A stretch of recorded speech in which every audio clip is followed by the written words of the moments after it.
wabarakatuh. Hari ini kita kuliah tentang obat kardiovaskuler dalam mata kuliah keperawatan dewasa, kardio, respirasi, imunologi. Pada kesempatan kali ini kita akan membahas tentang obat-obatan kardiovaskuler. Perkenalkan, nama saya Sandi Alfawati Arsa. Kita mulai dari jenis-jenis penyakit jantung ya.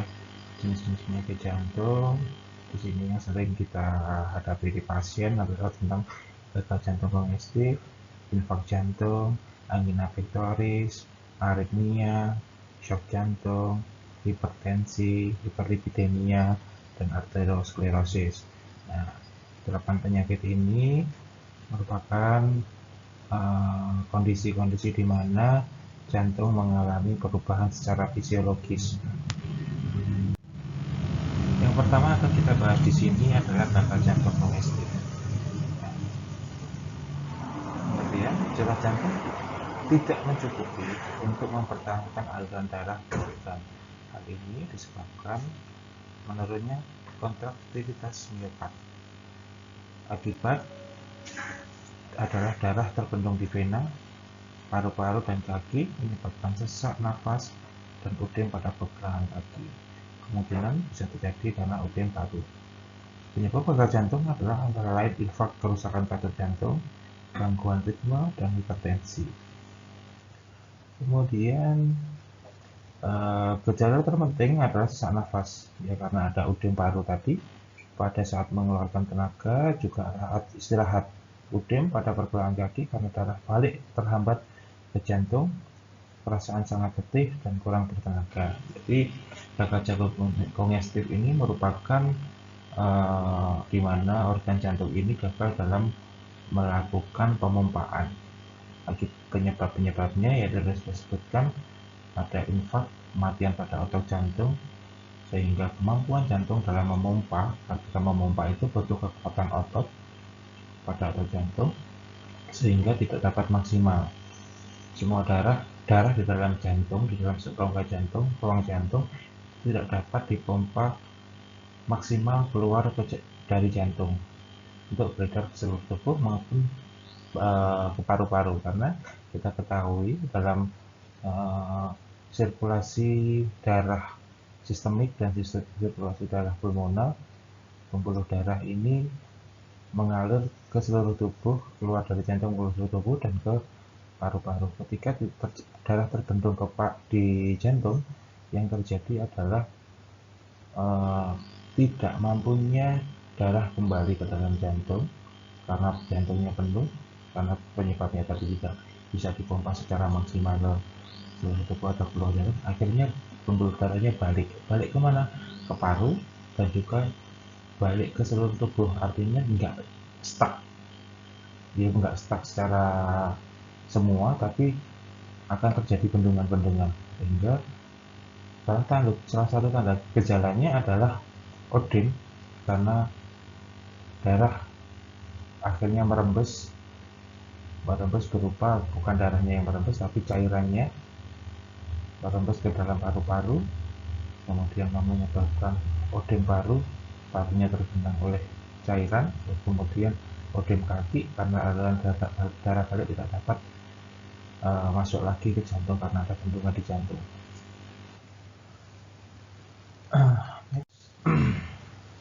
Terapi gagal jantung kongestif dengan 3 tindakan yang menyediakan kelebihan cairan. Jadi artinya pada gagal jantung kongestif ini tujuan dari sebuah intervensi yang diberikan pada pasien dengan gagal jantung kongestif, tujuannya adalah mengeluarkan cairan dari paru-paru, mengeluarkan cairan dari interstisial. Jadi perlu kita ketahui, kalau kita kilas balik terkait dengan letak cairan di dalam tubuh adalah yang pertama ada intravaskuler dan ekstravaskuler, sedangkan ekstravaskuler itu sendiri dibagi menjadi 2, interstisial dan intrasel. Nah, pada kasus-kasus ödem paru, ödem Ekstremitas itu adalah proses perpindahan cairan dari intravaskuler ke ekstravaskuler. Ekstravaskuler tepatnya adalah interstisil.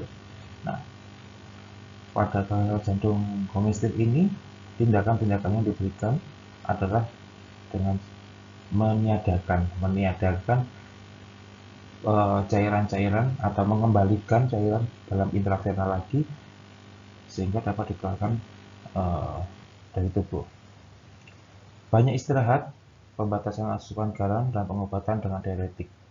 Pengobatan ditujukan untuk mencegah memperunya penyakit karena pada prinsipnya penyembuhan fungsi pompa tidak dapat dicapai. Obat-obatan yang digunakan adalah yang pertama diuretika. Farmakodinamik dari diuretika ini adalah bekerja dengan cara menghambat reabsorpsi elektrolit Na+2Cl. Pada pemberian secara IV, obat ini cenderung meningkatkan aliran darah ginjal tanpa disertai peningkatan filtrasi. Perubahan hemodinamik ginjal mengakibatkan penurunan reabsorpsi cairan dan elektrolit ke tubuh proksimal serta meningkatkan efek awal diuresis. Jadi diuretik ini, diuretika ini fungsinya adalah menarik ya. Diuretik terutama dengan cara menghambat reabsorpsi Na. Kita ketahui bahwa ketika ada Na di dalam tubuh, ya, Na itu selalu natrium, itu akan selalu diikuti oleh air karena Na mengikat air. Maka diuretik ini adalah menghambat Na direabsorpsikan. Kalau di ginjal ada proses filtrasi, proses absorpsi, reabsorpsi, terus kemudian ekskresi. Nah, pada proses reabsorpsi ini Na oleh diuretik dilarang untuk direabsorpsi kembali. Na diharuskan untuk keluar tubuh melalui urin pada saat dilakukan filtrasi, sehingga air ini tidak ketarik lagi ke dalam karena yang tadi yang kita bahas di sebelumnya bahwa Na selalu diikuti oleh hidrogen, oleh air. Ketika Na ini dilarang masuk, dilarang diabsorpsi kembali dan harus dibuang, maka dia akan selalu diikuti oleh air. Diuretika kuat mudah diserap melalui saluran cerna dengan derajat yang agak berbeda-beda. Bioavailabilitas furosemid 60%, dengan bumetanid hampir 100%. Obat golongan ini terikat pada protein plasma secara efektif sehingga tidak difiltrasi di glomerulus, tetapi cepat sekali disekresi melalui sistem transport asam organ di tubuh proksimal. Jadi seperti itu. Dengan diuretika ini dia proses filtrasi diminimalkan karena ketika difiltrasi ada proses reabsorpsi sehingga langsung dilakukan ekskresi supaya Na ini keluar terus kemudian diikuti oleh air. Nah, ini adalah mekanisme dari diuretik ya, dari obat-obatan diuretik di mana proses yang sudah saya jelaskan sebelumnya dapat dilihat digambarkan dalam bagan ini. Kontraindikasi oleh para penderita jantung akibat depresi cairan akan meningkatkan aktivitas neurohormonal yang akan memacu progresi gagal jantung. Maka berarti tidak boleh diberikan pada gagal jantung asimptomatik maupun yang tidak ada overload cairan. Maka itu diuretik harus selalu diberikan dalam kombinasi dengan penghambat ACE inhibitor ya. ACE.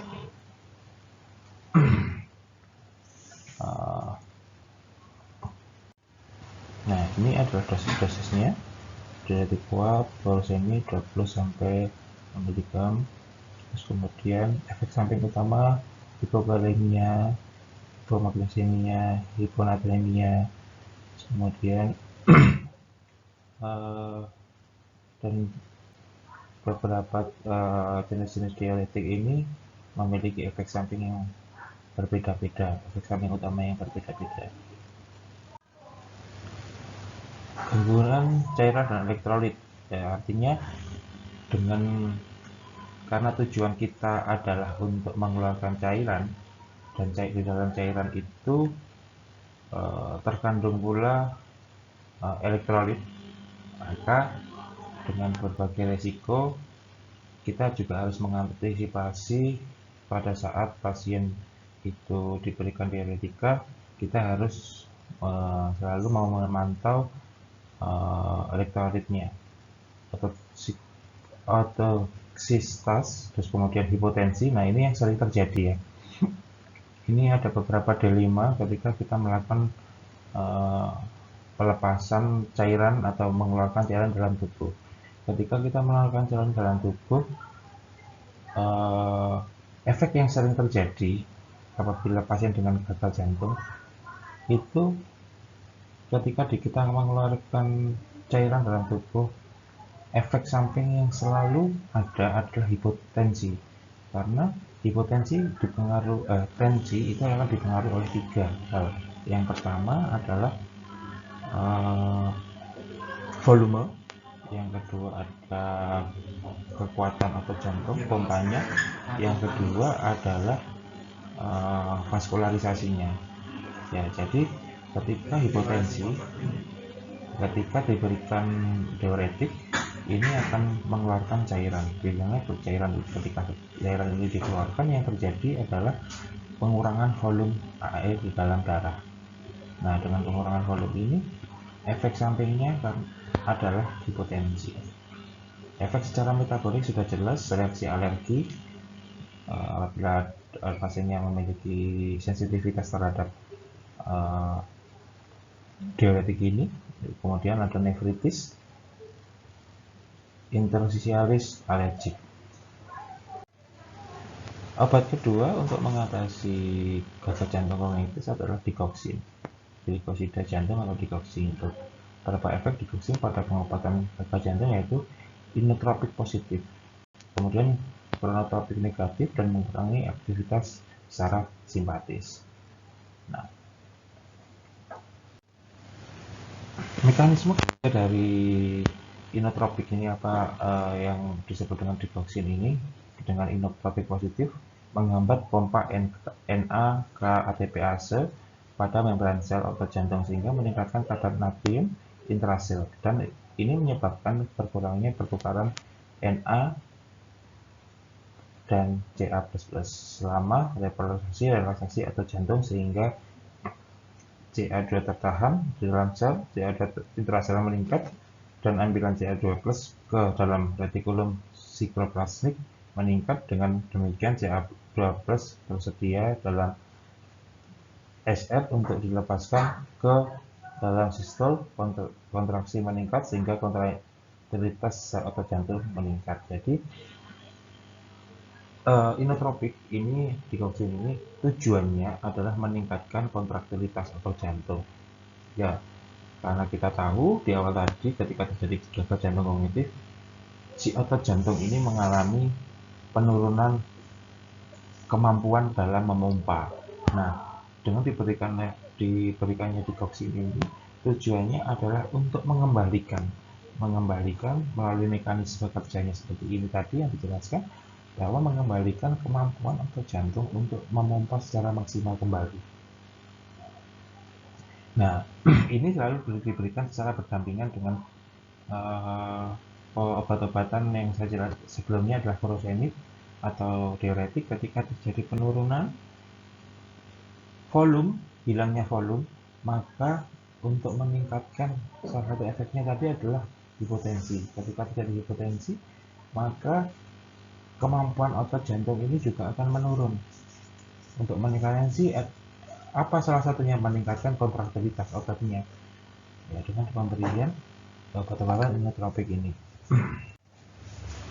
Kemudian jenisnya ada kronotropik negatif dan mengurangi efektivitas saraf simpatis. Pada kadar terapi 1-2 mg per mililiter, digoxin meningkatkan tonus vagal dan mengurangi aktivitas simpatis di tonus SA maupun AV ya. Jadi ada dus SA node dan maupun AV node sehingga dapat menimbulkan bradikardi sinus sampai henti jantung dan atau perpanjangan nodus AV sampai meningkatkan blok AV. Efek pada nodus AV inilah yang mendasari penggunaan digoxin pada pengobatan fibrilasi atrio. Kemudian indikasinya adalah pasien gagal jantung dengan fibrilasi atrium karena digoxin dapat memperlambat kecepatan ventrikel akibat hambatan pada nodus AV. Pasien gagal jantung dengan ritme sinus yang masih simptomatik terutama yang disertai takikardi meskipun telah mendapatkan terapi maksimal dengan penghambat ACE dan beta blocker. Karena digoxin tidak mengurangi mortalitas sehingga tidak lagi dipakai sebagai obat lini pertama. Jadi penggunaan digoxin ini selalu mendapatkan terapi kombinasi. Kontraindikasi penggunaan digoxin meliputi bradikardi, blok AV derajat 2 dan 3, sindrom Sixinus, sindrom Wolff, Parkinson-White, kardiomyopati obstruktif, hipertrofik, dan hipokalemia. Dosis yang diberikan biasanya 0,125 sampai 0,25 mg sehari jika fungsi ginjal normal.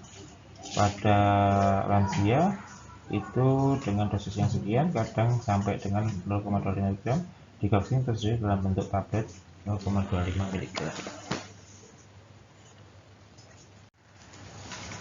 Obat berikutnya adalah penghambat angiotensin converting enzyme atau ACE inhibitor. ACE inhibitor ini dibedakan atas dua kelompok yang bekerja secara langsung, tropil dan lisinopril. Kemudian produk contohnya enalapril, quinapril, pridogrel, ramipril, bisalupril, kemudian benazepril, fosinopril, dan lain-lain. Jadi ada dua kelompok ACE inhibitor. Nah, mekanisme kerja dari ACE inhibitor ini adalah menghambat perubahan angiotensin 1. Jadi kalau kita tahu terkait dengan proses mekanisme enzim di RAA renin angiotensin aldosteron, ada perubahan dari angiotensin 1 menjadi angiotensin 2 sehingga terjadi perubahan fasilitasi dan penurunan sekresi aldosteron, menghambat degradasi bradikinin sehingga kadar bradikinin dalam darah meningkat dan berperan dalam efek vasodilatasi ACE. Vasodilatasi secara langsung akan menurunkan tekanan darah dan berkurangnya aldosteron menyebabkan sekresi air dan natrium menjadi retensi kalium. Jadi gini, dalam proses saya sepertinya ada nanti di belakang kita ada dalam proses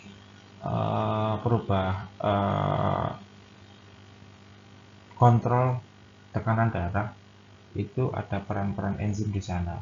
Ya, peran-peran enzim di sana adalah sistem renin angiotensin aldosteron. Nah, dalam perannya ACE inhibitor ini menghambat perubahan. Jadi angiotensin 1 melewati paru-paru sehingga ACE ini disekresi oleh paru-paru sehingga menyebabkan perubahan dari angiotensin 2. Yang angiotensin 2 ini adalah merangsang aldosteron. Nah, ketika ada diberikan obat ini akan ngeblok untuk menghambat perubahan A1 angiotensin 1 menjadi A2 sehingga sekresi aldosteron ini menjadi dihambat. Maka akan yang terjadi vasodilatasi secara langsung akan menurunkan tekanan darah. Berkurangnya aldosteron menyebabkan sekresi air dan natrium dan retensi kalium. Ya, ini bisa dikontrol melalui hal tersebut. Farmakokinetik. Nah, ini sistem renin angiotensin aldosteron. Coba kita zoom.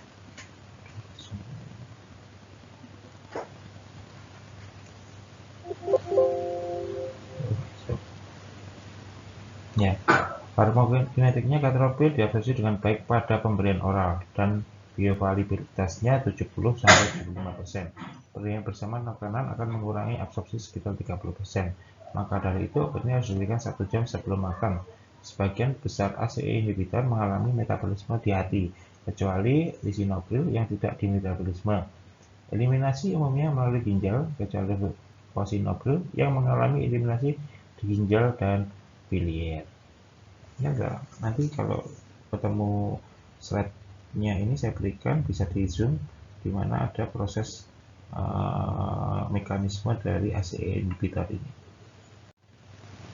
Indikasi efektif untuk hipertensi ringan, sedang maupun berat, hipertensi dengan gagal jantung domestik, dan hipertensi dengan diabetes, dislipidemia, dan obesitas. Efek samping hipotensi, batuk kering, hiperkalemia, ras, edema, angionorektik, gagal ginjal akut, proteinuria, dan efek teratogenik. kontraindikasi pada wanita hamil karena bersifat teratogenik, hipomusi karena diekspresikan melalui ASI juga sehingga mereceptor pada fungsi ginjal bayi, stenosis arterial bilateral atau unilateral. Nah, ini adalah dosis-dosisnya. Bisa di ini sendiri ya, pada beberapa jenis-jenis tadi yang sudah disebutkan, yang termasuk ACE inhibitor dengan dosis awal, dosis pemeliharaan untuk maintenance-nya sekian. Berikutnya adalah vasodilator. Ya, ini masih dalam obat-obatan gagal jantung komestif. Nah, vasodilator ini fungsinya adalah melebarkan pembuluh darah, gitu. Di sana ada hidrazil isorbit dinitrat.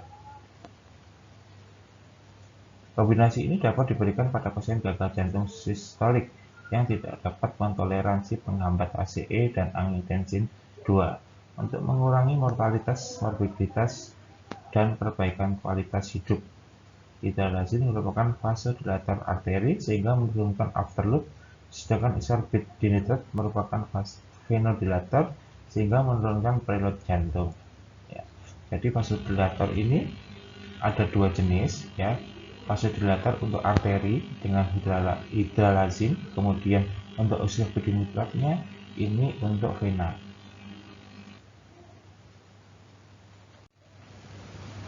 Berikutnya N-nitroprosid IV merupakan produk dari nitric oxide, suatu vasodilator kuat kerjanya di arteri maupun vena sehingga menurunkan afterload maupun preload jantung. Mulai kerjanya cepat 2-5 menit karena cepat di metabolisme membentuk perangsang sehingga NO ini yang menjadi aktif. Masa kerja singkat sehingga dosisnya dapat dititrasi dengan cepat untuk mencapai efek hemodinamik yang diinginkan. Karena obat ini biasanya dipakai untuk mengatasi gagal jantung akut di instalasi gawat darurat.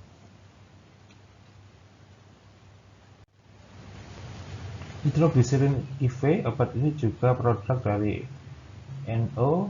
Pada kecepatan infus yang rendah, obat ini hanya mendilatasi vena dan dengan demikian hanya menurunkan preloadnya jantung. Pada pasien gagal jantung, obat ini digunakan untuk mengobati gagal jantung kiri akibat iskemia miokarditis. Gagal jantung kiri non-iskemik yang memerlukan penurunan preload yang cepat dan pada saat pasien dengan overload cairan sistematik yang belum mencapai diurese yang cukup. Jadi untuk nitroglycerin ini hanya mendilatasi pembuluh darah vena yang mengakibatkan penurunan preload pada jantung. Nesiretid IV merupakan rekombinasi dari peptin natriuretik pada otak manusia dan diindikasikan untuk gagal jantung akut dengan sesak nafas saat istirahat dan aktivitas minimal. Pada pasien gagal jantung, ini nesiretid ini mengantagonisasi efek angiotensin dan norepinefrin dengan menimbulkan efek vasodilatasi, natriuresis, dan diuresis. Nah, itu tadi merupakan obat-obat yang biasanya kita gunakan dalam kasus-kasus gagal jantung komestif. Berikutnya untuk jenis gagal jantung infak jantung, yaitu kematian pada otot jantung.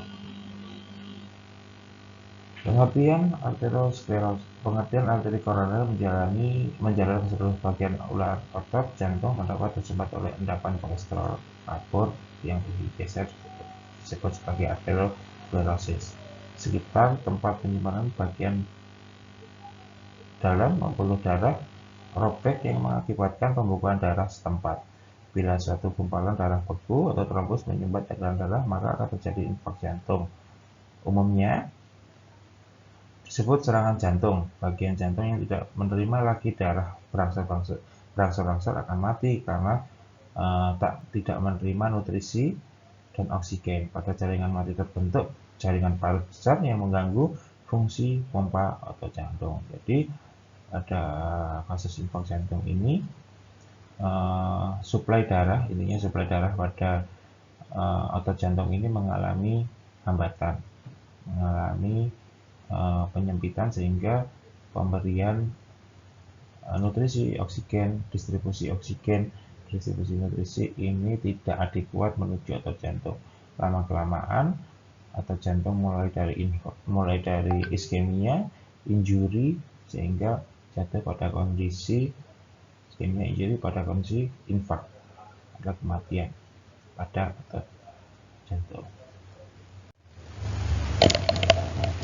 Gejala infark jantung yaitu nyeri hebat di bagian tengah dada yang bertahan lebih dari 5 menit, juga pada keadaan duduk atau berbaring. Jadi nyeri akan dirasakan pada saat istirahat.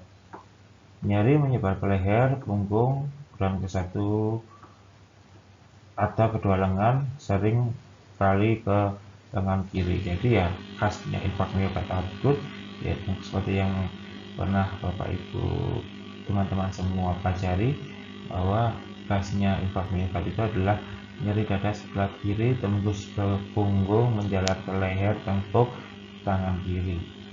Kadang-kadang terjadi proses berkeringat yang hebat, gelisah, sampai sesak nafas, muka membiru, mual, dan muntah. Serangan seringkali terjadi pada keadaan istirahat, bertahan lama sampai beberapa jam. Terapi infark jantung adalah untuk pencegahan infark adalah dengan banyak makan zat alamiah, flavonoid, antioksidan alamiah yang banyak terdapat pada buah-buahan dan sayur. Flavonoid terpenting adalah quercetin, apigenin, camphorol, luteolin, juga vitamin E dalam dosis tinggi 400-800 unit sehari dengan mengurangi infark. Infark akut perlu diobati DRS sedini mungkin dalam waktu 6 jam agar memproduksi resiko kematian. Obat-obat yang sering digunakan dalam mengatasi infark miokard ini adalah trombolitik, karena penyebab utama dari tidak adekuatnya sirkulasi darah ke otot jantung itu diakibatkan oleh trombus yang sebelumnya mungkin terjadi proses arteriosklerosis, sehingga ada trombus di dalam pembuluh darah yang mengalir ke otot jantung. Nah, untuk mengantisipasi dan mengatasi kematian pada otot jantung sebelum terjadi kematian infarction, maka perlu dilakukan pemecahan pada penyumbatan aliran pada pembuluh darah yang tersumbat akibat trombus yang menuju otot jantung, sehingga obat-obatan trombolitik dibutuhkan untuk kasus-kasus seperti ini. Larutkan trombus, misal streptokinase, alteplase, dan urokinase. Obat baru adalah reteplase dan stabilokinase. Injeksi obat-obatan ini meniadakan sumbatan dan membuat lagi arteri koroner dan membuka kembali lagi arteri koroner. Pemberian heparin diberikan untuk mencegah trombus baru lagi. Warfarin, antikoagulan oral, diindikasikan pada gagal jantung dengan fibrilasi atrial, riwayat kejadian trombobolik sebelumnya, atau adanya trombus ventrikel kiri untuk mencegah stroke dan trombolisme. Setelah infark miokard, aspirin dan warfarin direkomendasikan sebagai profilaksis sekunder. Kemudian antiaritmia. Jadi pada kasus-kasus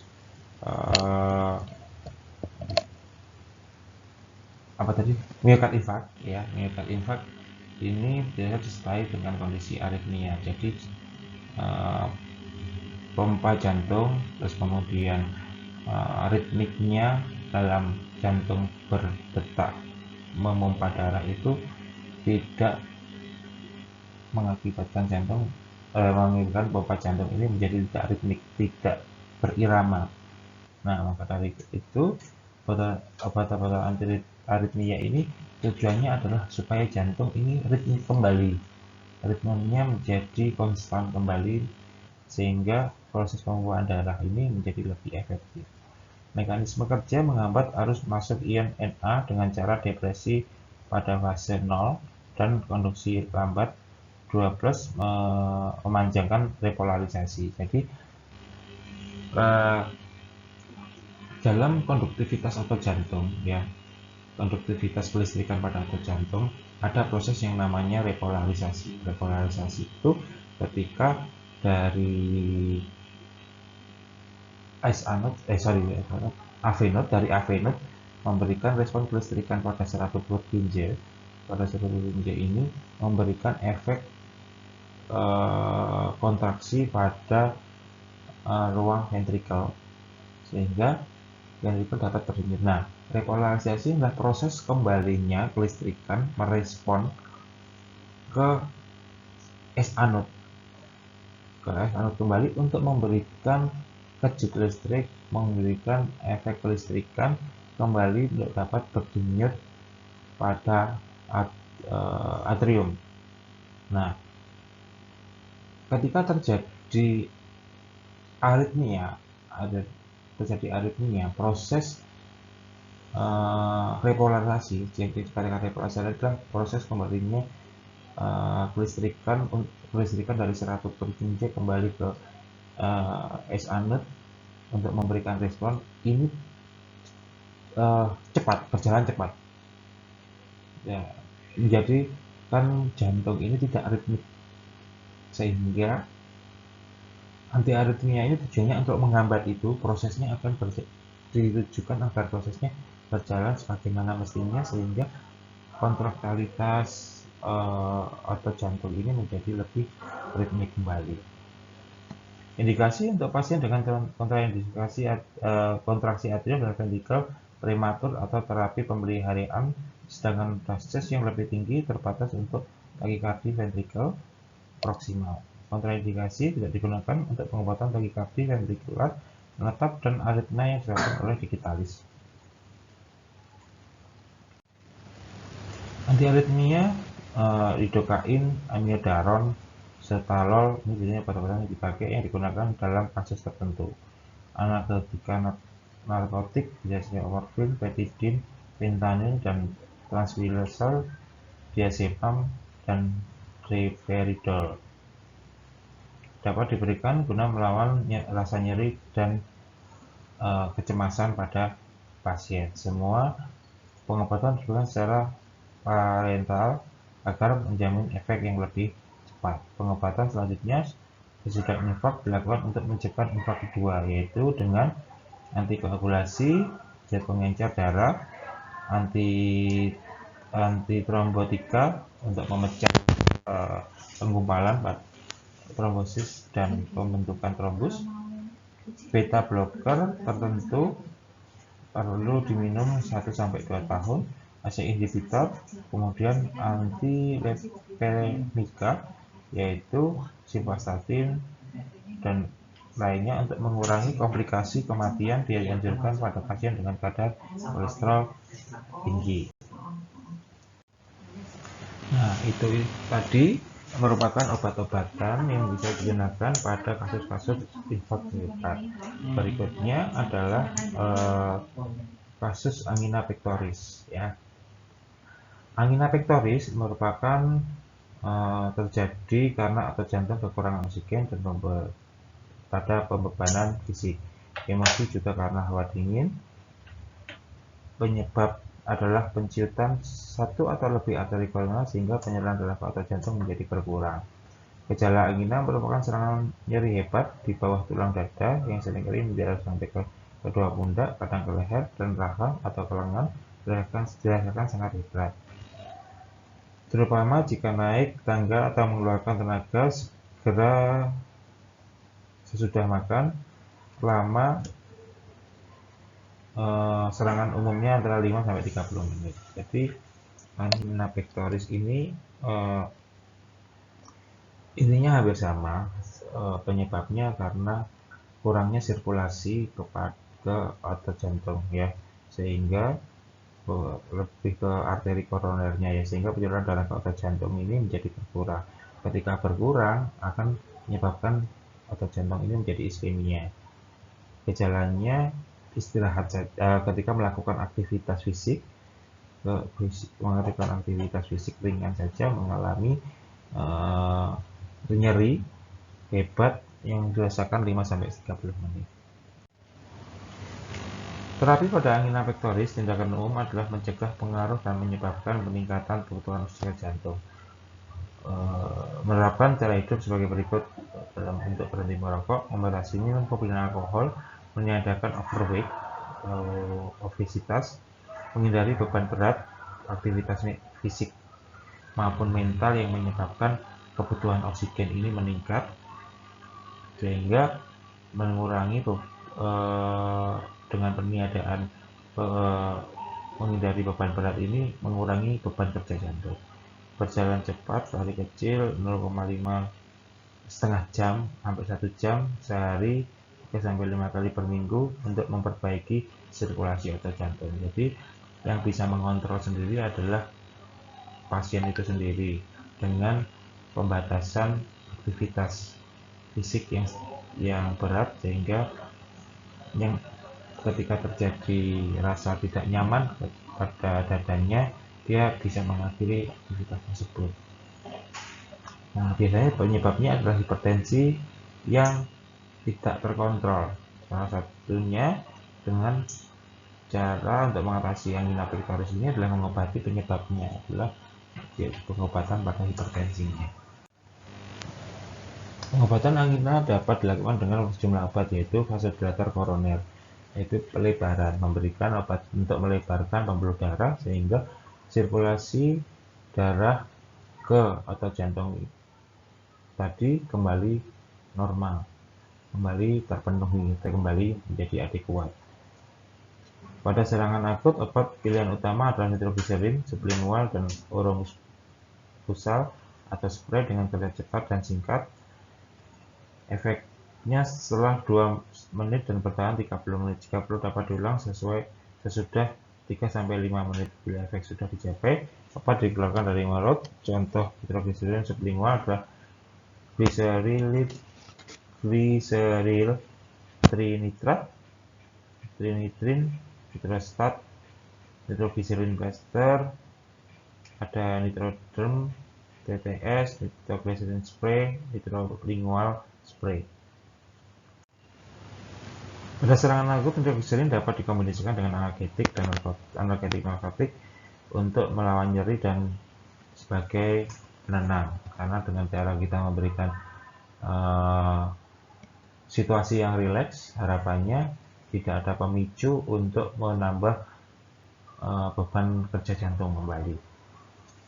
Kemudian yang terpenting, efek samping nitrogliserin ini adalah nyeri kepala, takikardi, hipotensi, pusing, mual, muka terasa terbakar dan pucat. Bila efek terakhir timbul, obat yang tersisa di mulut harus dikeluarkan segera berbaring.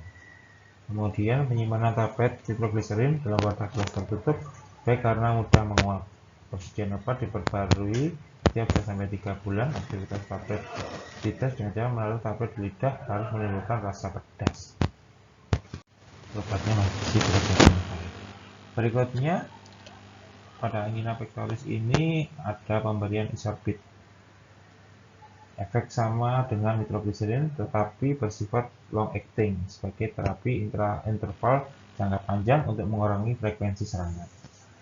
Kemudian ada beta blocker, memperlambat pukulan jantung sehingga mengurangi kebutuhan oksigen otot jantung sebagai terapi interval untuk mengurangi frekuensi serangan. Angiotensin CA mengurangi penggunaan O2 karena tekanan darah arteri turun akibat vasodilatasi perifer dan frekuensi jantung menurun sehingga pemasukan darah diperbesar karena vasodilasi hebat. Contohnya nifedipin, verapamil, diltiazem, penggunaan peroral sebagai terapi intravena untuk mengurangi frekuensi serangan. Itu tadi penyakit jantung Yang ketiga yaitu angina pectoris dengan terapi farmakologi yang sudah dijelaskan di atas tadi. Kemudian berikutnya adalah aritmia. Ya, kondisi aritmia ini merupakan gangguan ritme atau irama jantung, dapat berupa kelainan dalam frekuensi jantung di mana serambi atau bilik berdetak dengan cepat. Ya, detak dengan cepat, terus kemudian lambat atau lebih lambat dari normal. Begitu pula penyaluran infus dapat terganggu. Hal ini terjadi karena hipertensi atau kebocoran katup jantung. Pengobatan ditujukan untuk memperbaiki frekuensi dan ritme pukulan pada jantung. Terapi digunakan obat-obat aritmia bekerja berdasarkan penurunan frekuensi jantung dan penurunan kontraksinya. Penggolongan aritmika, kemudian ada zat-zat stabilisasi membran mengurangi kepekaan membran sel jantung untuk merangsang akibat penghambatan pemasukan ion Na ke dalam membran dan memperkuat depolarisasinya sehingga frekuensi jantung berkurang dan ritmenya menjadi normal kembali. Contoh golongan kinidin, kemudian golongan lidocain, dan golongan propranolol. Obat kedua adalah beta blocker, mengurangi beraktivitas androgenik di miokard dengan menurunkan frekuensi dan kontraktilitas jantung. Contohnya atenolol dan nadolol. Calcium blocker menghambat saluran kalium dalam otot jantung sehingga memperpanjang aksi potensial seperti amiodaron, sotalol, bradiolio. Angiotensin CA menghambat pemasukan ion Ca sehingga penyaluran impuls AV atrioventricular diperlambat dan masa reflektor diperpanjang. Contoh obatnya adalah verapamil dan dithiazid. Efek samping umum dari obat-obatan aritmia adalah gagal jantung. Ya, memperburuk aritmia, gangguan penerusan impuls dan bradikardi, gangguan lambung usus, mual, muntah, diare, efek neurologik, ada tremor, nyeri kepala, susah tidur, lelah, dan lain-lain. Kehamilan dan laktasi tidak dianjurkan menggunakan aritmika karena keamanan belum diketahui, kecuali lidocain dianggap aman selama hamil, tapi sedikit masuk ke dalam ASI. Nah, itu tadi obat-obatan yang bisa digunakan pada kasus aritmia. Berikutnya adalah kasus shock jantung. Pengertiannya adalah komplikasi dari infark jantung. Jadi, shock jantung ini adalah kondisi akut serangan ya pada kasus infark miokard jantung.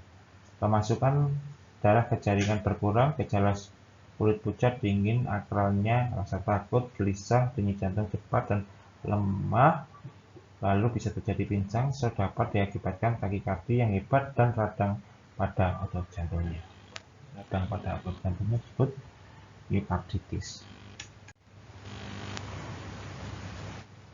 Nah, terapi yang digunakan dengan zat yang menaikkan volume jantung adalah stimulasi jantung dengan adrenergic dengan adrenalin ya, memberikan injeksi adrenal, biasanya adrenalin 50 ml IV,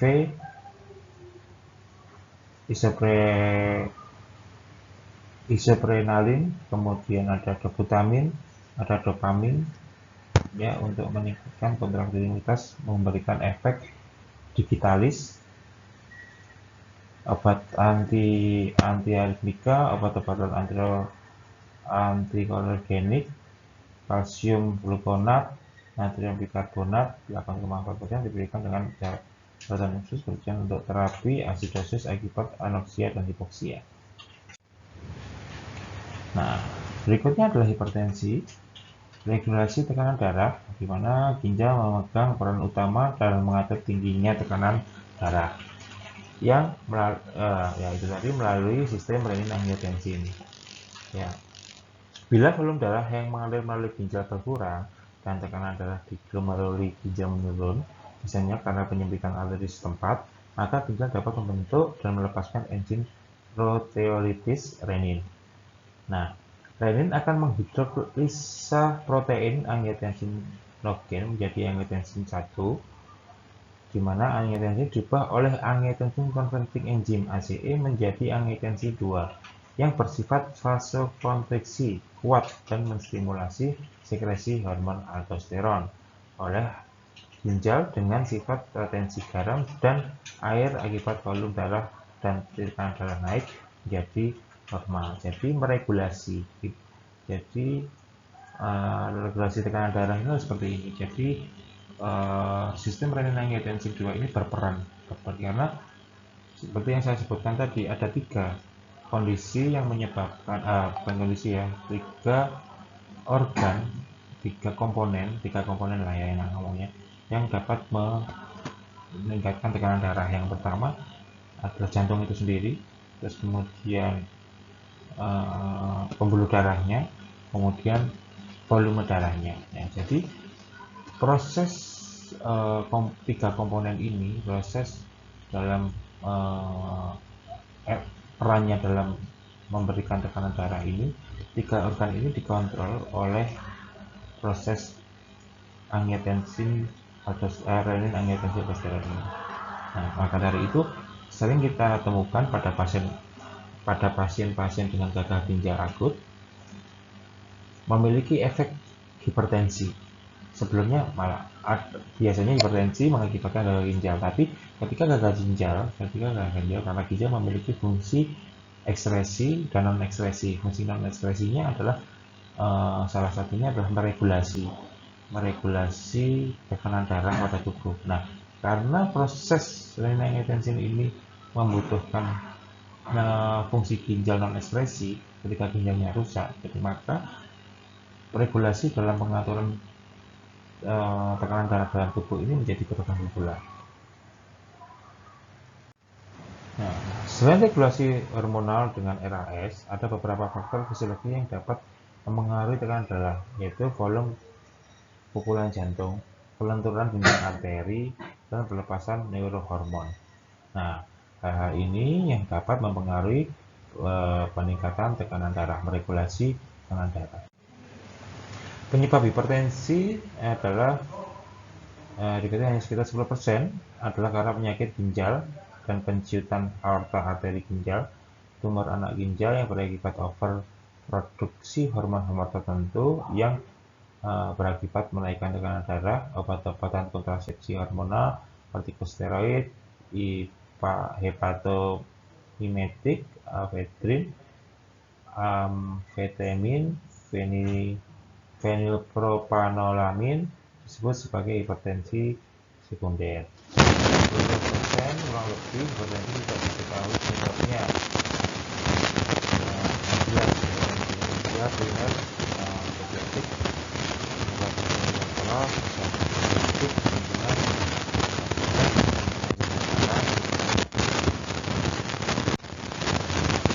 diagnosis hipertensi biasanya pada pengukuran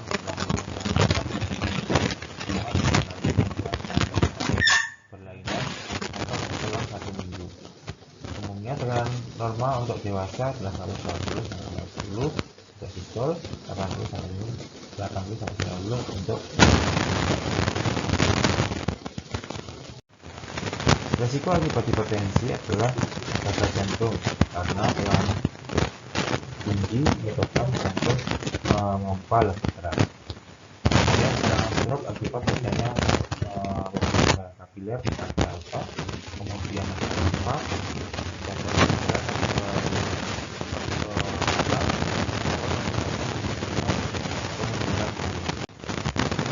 faktor yang menyebabkan tekanan darah karena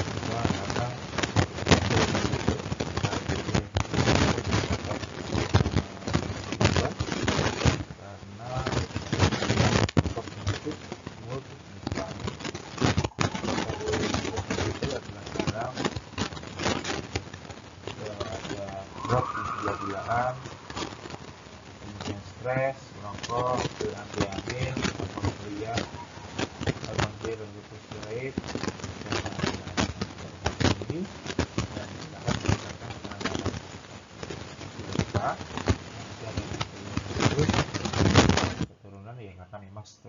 struktur memiliki potensi untuk terjadi hipertensi. Usia, faktor penuaan degeneratif yang menyebabkan elastisitas dari otot jantung, elastisitas dari pembuluh darah ini mengalami penurunan, sehingga kekakuan mengakibatkan pembuluh darah menjadi sempit. Ketika sempit, pembuluh darah ini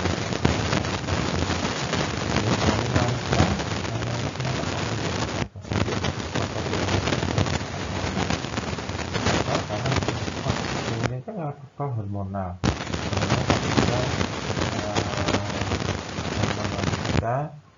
Ini bisa mengakibatkan efek peningkatan kontraktilitas otot jantung. Gejala hipertensi tidak memberikan gejala khas. Ada kalanya pasien merasakan nyeri kepala pada pagi hari sebelum bangun tidur dan biasanya hilang pada setelah bangun tidur. Gangguan hanya dapat dikenali dengan pengukuran tensi dan ada kalanya lalu pemeriksaan hingga dan berbicara. Pada orang langsung itu dengan tensi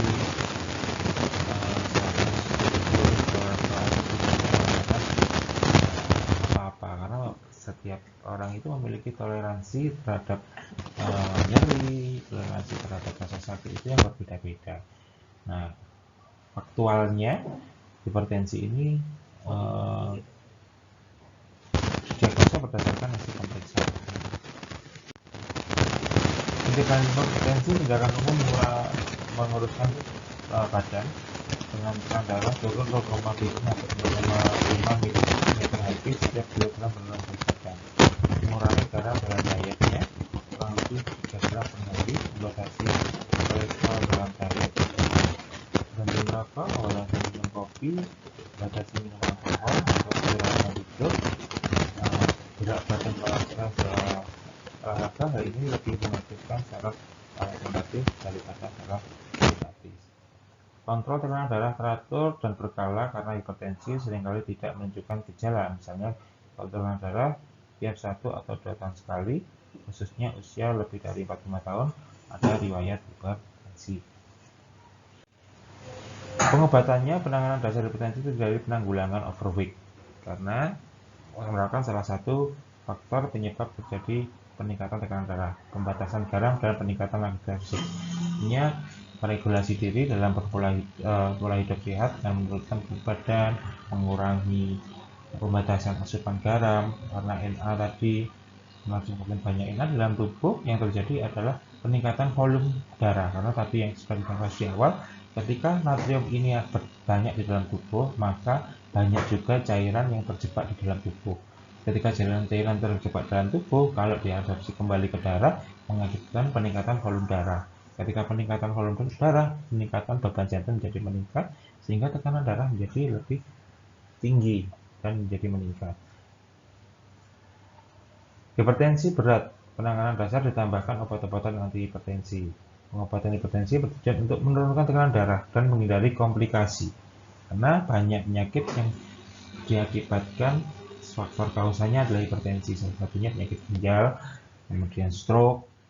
Memperbaiki kualitas dan memperpanjang hidup secara preventif terhadap efek buruk jangka panjangnya. Cara mengobati hipertensi dengan obat-obatan antihipertensi yang benar adalah metode start low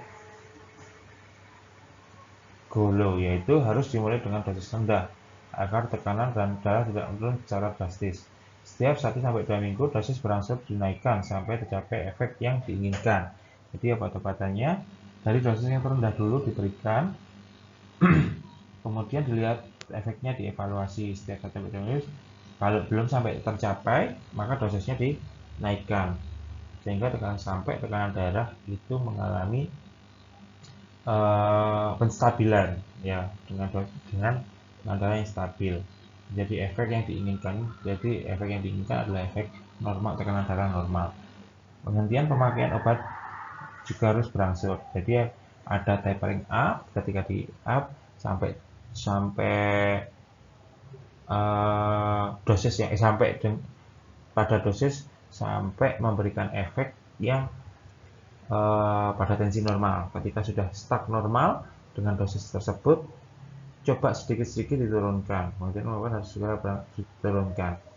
Antihipertensi hanya menghilangkan gejala tekanan darah, tidak mengobati penyebab, maka obat harus diminum seumur hidup. Pemilihan obat antihipertensi, ada hipertensi tunggal, ada obat hipertensi tunggal itu pilihan pertama ada diuretika, beta blocker, dan kombinasinya.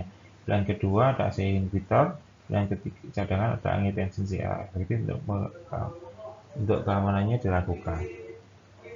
Hipertensi dengan diabetes, pemberian diuretika beta blocker dapat menyebabkan resistensi insulin, maka sebaiknya digunakan ACE inhibitor atau beta blocker selektif. Jadi pada hipertensi dengan komorbidnya tambahan adalah diabetes, pemberian diuretika dan beta blocker dapat menyebabkan resistensi insulin. Jadi memberikan efek resistensi insulin. Sebaiknya yang digunakan pada pasien dengan hipertensi itu ACE inhibitor atau beta blocker selektif.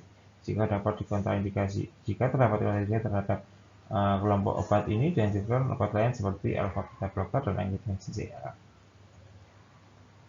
Krisis hipertensi dengan ciri-ciri tekanan darah naik mendadak, gejala sakit kepala hebat, gangguan kesadaran, epilepsi. Pengobatan dilakukan dengan injeksi IV. Obat yang digunakan nifedipin, enalapril, labetalol, phentermine atau alpha blocker.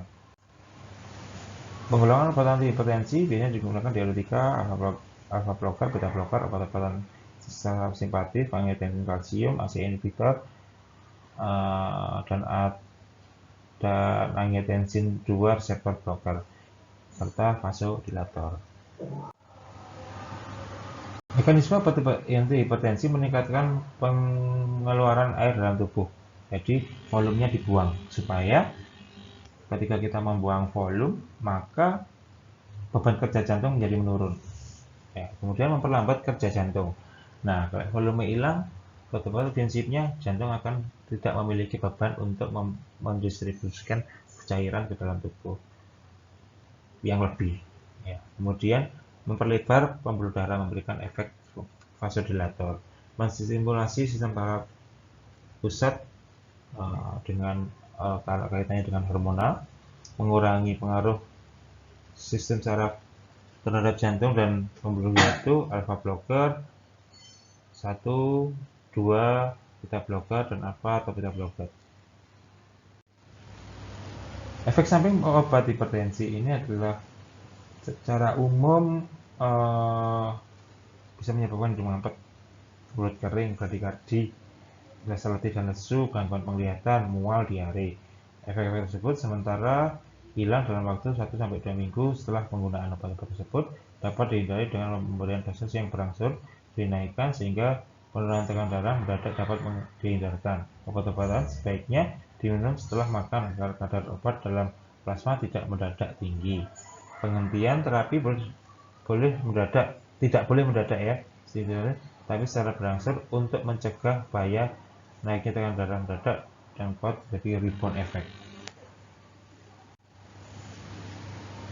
Efek samping khusus hipotensi arteriostatis, di mana turunnya tekanan darah lebih kuat ketika tubuh tegak daripada dalam keadaan berbaring, terutama obat simpalotika.